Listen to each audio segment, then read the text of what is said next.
Good morning, morning. Good morning, morning. Good morning, viewers, and welcome back to the Tobago Updates morning show. We're just at about 7:19 a.m. this morning as we continue here on this a very significant morning here for us in Tobago, Trinidad and Tobago. Tuesday, the 4th of January, we're celebrating the life of our first Chief Secretary that has passed on, Hochoy Charles, really making that significant contribution to the island. And to get the conversation going with us this morning, we have on set Max James, a former assemblyman of the Tobago House of Assembly, as we remember the Honorable Hochoy Charles. Good morning to you and welcome. Morning, Julian, and morning to all viewers. All right. So as we get the conversation started, I feel like there is so much that we can speak to, but we'll start from the very simple point. What would you describe as those initial interactions, getting to know Mr. Charles before your advent into the officially into the politics of Tobago? Well, I mean, as a young man coming up in Tobago, he was a household name, right? He was, if you could be described as one of the pioneers of the non-PNM movement, the thrust and fight and struggle for autonomy and so on. We had at that time, when he was operating under Act number 37 of 1980, I would have come into the assembly at about age 37 as a young man too, 1996, December 1996 to January 29th, 2001. So that was my tenure, and it was a man that knew what he wanted for Tobago. I think he understood the times and the seasons better than anyone else, and he put us on a course that would have defined a new ethos, a new realm of thinking that would have jettisoned us to doing great things, imagine great things, and trying to do the best things we can in our various portfolios for a better Tobago. Unfortunately, he might have died, perhaps, arguably, on the cusp of where he could have seen the fruition of his struggle for autonomy. I would have wished that he might have been alive today to see that, but unfortunately, God knows best. So would you say, and let me dive into that at the same time. Would you say now is probably then even more, we have even more of an emphasis and a need to press forward under the current leadership? And when I speak current leadership, I speak both the collective of, the majority through Chief Secretary and minority through Kelvon Morris, to really make that kind of demand on central government to be able to, they will all now speak to legacy, and we will see that happening today in all the media interviews and the respects being paid. But is it not an apt time to remind all those who will be visiting from central government to pay their respects, that where we really want to see the respect being paid is in the parliament in supporting the decisions for Tobago? Your thoughts? Well, most definitely. Because as you would know, that the bill that was last proposed was, in my view, very much on the not what we want. Put it in that raw stage. It's definitely not what Tobago wants, and therein lies the struggle. You have on the one hand, PNM wanted to maintain power, and Tobago wants to be free. We have tremendous natural resources and human resources. The population is stagnant. You can't really do anything much for Tobago with a few 1 point something billion dollars, a few $100 million for capital expenditure. And therefore, Hochoy thought at the time when we went down to Woodford Square to challenge Mr. Pandey frontally, well, we paid a political price for that, because Pandey didn't like that. and of course, Pandey would have he had been pushed back politically. He only served one term, I think, at the time. Can't remember the exact history, but it didn't go well for him, for Pandey at the time. And of course, we suffered financially here in Tobago. I think our first budget we got for capital expenses was about $80-something million, and it didn't improve much by that. So you see, it's a perennial struggle for Tobago's development, Tobago's autonomy. And I hope that this new administration will in fact be more robust, come what may, in terms of getting that done for Tobago. Whether in fact it is an appropriate time, every time for Tobago is an appropriate time. But we're hoping that strategically going forward, this administration will find the strategic, will be more strategic rather in getting the job done. I think that yes, I would agree that both parties here should work together. I'm always of the view that the PNM here should go along with whatever is best for Tobago, because Orville London tried it. He was there for 16 years. He didn't succeed, and now we're going on 6 years, 7 years hence after Orville, and we are not seeing the light of day in respect of Tobago's autonomy. I think the last 20 years, thereabout, 22 years, thereabout, might have been very depressing for Hochoy. So I think every Tobagonian here in Tobago, in the diaspora, in Trinidad, as the case may be, I think to use this as a platform, as a new springboard. I don't even want to comment on whether it should be a new springboard, but I think we should redouble or triple our efforts, not merely as a result of his death, because we shouldn't use that to say, well, now is the appropriate time. Every time is appropriate, I think, in my view. But I think Tobago's development is what is at stake. We need money for education. We need money for infrastructure. We need money for everything that is Tobago. We want what is ours. And I think that's what Hochoy was trying to tell us, trying to tell the world, trying to tell Tobago more specifically, that Tobago needs to be free. And his mantra is that if Tobago is in a better state, Trinidad also will be in a better state. And I think that we need to look at that wider picture, which is the more important picture, so that Tobago's development could be realized. If the young children who are coming up who never knew me or never knew him, we need to perhaps teach that little history to the school children, yes, so to ensure that they know what happened in the past and what is in front of them, so that they have hope for the future. I think that's Hochoy's push. I think that's what he had in his mind. It should be in all our minds, and I think that we can use it as an advantage for the future now, but not that it is necessarily the thing that we say, well, look, we will in fact be opportunistic, but we can use it. But I don't want it to be opportunistic, in the sense that let us take advantage of this. There's nothing that we've taken advantage of, because it should have been an ongoing process until we realize Tobago's full development. Until we get to that point. I think one of our viewers has captured it very well. Just as you said, every time is an appropriate time, but it is more glaring now that Mr. Charles has passed on.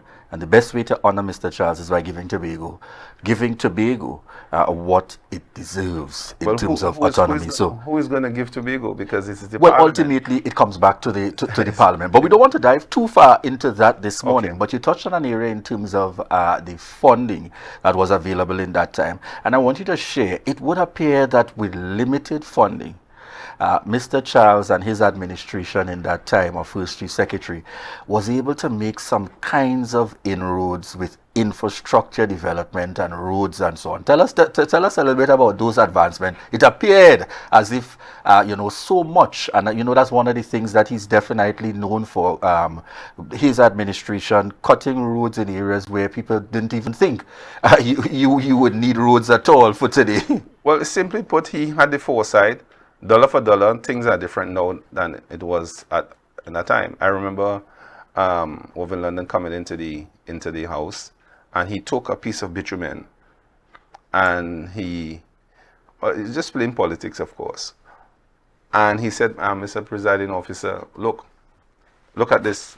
The roads are not well done, and the Chief Secretary is building roads that go to nowhere. What it is going on, and he made, we just laughed at Orville, and it was a seminal moment there, because we didn't expect him to bring that huge piece of bitumen to make the point about Hochoy building roads that lead to nowhere. But of course, he was opening up the interior of Tobago. And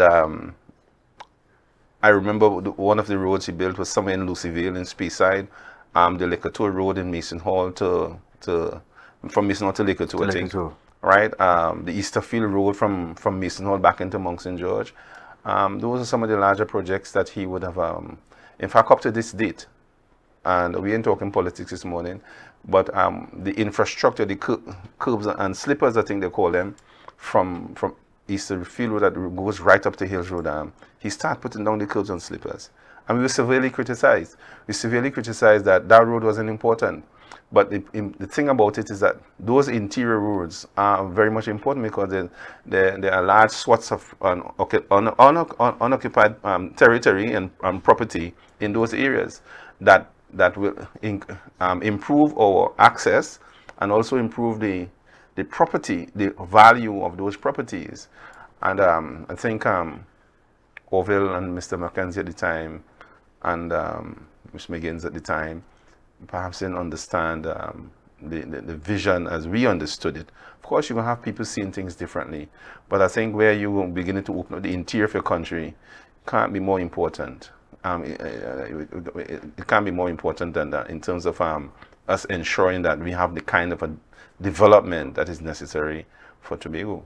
And it's certainly, we certainly see the benefit of it for today, when someone is to the point where that is definitely highlighted as an exemplary factor in terms of the legacy and so on. One of the other areas I wanted to get your perspective on as well, and again you touched on it with your reference to dollar for dollar, but if my information is correct, even before as a country getting to the point of dollar for dollar, it was Mr. Charles and his administration at that time here in Tobago that saw the need to look at establishing a unit that spoke to financial assistance, as it was then called, now advanced to what is the Department of Advanced Training and Advisory Services and Scholarships, to help our Tobagonians to really develop that skill set. Tell us a little bit about that. Well, it's interesting because even the present some of the senior doctors over here, like Dr. Duke, the President, Secretary of Health, they all benefited from that financial assistance. Numerous individuals would have benefited from that. What was worrying to us was that the St. George's University in Grenada, people felt it was just St. George's, and it was, put it in local parlance, it was cried on, they beat it down, it's an accredited, it is an American university that happened to be in St. George's in Grenada. It has now risen to the recognition that it deserved. Sometimes you have to be careful as politicians to say, cry down something, beat up on something when it really has significant value and it's a good thing. So, we hope that the politics will change in that direction, but significant numbers of persons benefited from the financial assistance program, as it's called, for our university students and so forth. The thing about it is that I always say before you can educate properly, we really had to have that manpower audit going, because you'll be educating by VAPs. So we need to know in all the areas of employment, all the areas of our human resources for the development of Tobago. We do really need to know who we have, how many we have in all the various disciplines. It's one thing, we didn't get around to financing properly. The former Chief Secretary, Mr. London, tried to do it. It wasn't embedded properly in the psyche of the administration then. We're hoping now that to properly formulate a good education policy, we're hoping that a manpower audit could be undertaken. People don't see the value for human resources, which is the core for development, at the core for our educational system. Because without good education and the right type of education and the right numbers and the right areas in terms of how we're going to focus on our development, we need to have that information. People tend to talk about only medicine and engineering and roads infrastructure and health and all of that. But who are the persons that, how would you know how much you have in all the different areas and disciplines to manage those areas? So we have to have that knowledge in terms of what we have now, which is the supply side of our manpower, of our human resources. And we want to know on the demand side, what are the areas that we should focus on as we build our educational stock and our human resource stock in Tobago. All right, so we're just out of time. Your final message that you would want to put out there as we remember the life of Mr. Hochoy Charles. I think he was a good example of is a good example to follow in terms of this struggle for autonomy. And I don't like to talk full autonomy, because autonomy is autonomy. Once you talk autonomy, it's full autonomy. I think we need more fighters like Hochoy. I think we are losing the human resource in the strategic areas of having fighters like him of his ilk. So we need more people of the ilk of Hochoy, and I dare say the people who he had with him. We need to have more politicians that understand the times and the seasons, and to have that unreserved qualities that where we could finally, as our Chief Secretary likes to say, making Tobago the best little island on the planet. I think it's a good mantra, and I think that all Tobagonians, whether PNM, whether TPP, PDP, and whichever other entity might emerge, all of us, I think the history should be taught in our primary schools and our secondary schools, and even from amongst our university graduates, university students. The history of Tobago should be rewritten fast, and until we realize what we have to realize here in Tobago, and which is the autonomy, and have really fully developed Tobago with a strong economy where our people can come back home, and Tobago would be their choice of country in the future. All yes. right. Thank you very much there, folks, as we continue to remember the life of Hochoy Charles, the late Hochoy Charles, our first Chief Secretary here in Tobago. We've been chatting with Max James, the former Assemblyman in the Tobago House of Assembly, and we say thank you very much indeed. And the public notice, just as a gentle reminder to all, the funeral service takes place today, and it will be held at the Shore Park Complex from 11 a.m. today. Public viewing is from 9 a.m. and we will also be carrying the broadcast live. And I saw a message come in. Yes, folks, it's open to all of Tobago that's present, all of Tobago.